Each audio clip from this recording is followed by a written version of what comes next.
In this example, we're asked to assign oxidation numbers to each of the atoms in the following species. So in example A, first of all, we notice this compound has no net charge, so the oxidation numbers must sum to 0. Oxygen has a charge of -2 because it's not a peroxide situation. So each oxygen is -2, and we've got 3 of them giving a total of -6. Hydrogen is always +1. We don't have a metal hydride here. So, and we've got 2 hydrogens, that's +2. That gives us a sum of oxidation numbers of -4.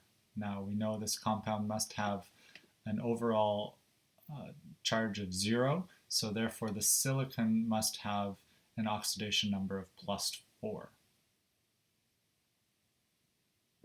In B, the compound has an ion charge of -3, so the oxidation numbers must sum to -3. We've got oxygen, always -2, and there's 4 of them, that's -8. And we want these to sum to -3. That means that the arsenic must be +5. There's only 1 of them.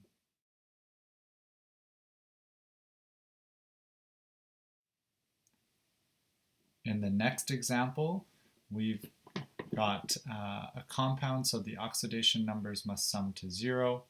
We've got 2 nitrate ions, so the nitrates each have a charge of -1. That means that the lead must have a charge of +2 to cancel those out.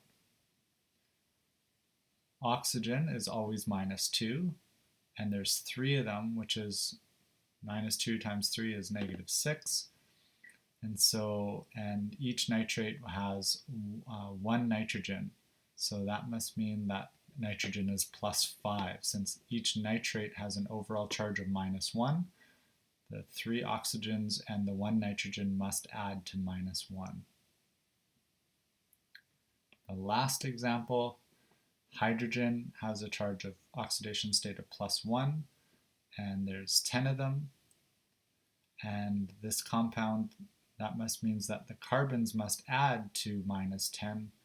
There's 4 of them, which means each of their oxidation states is -2.5.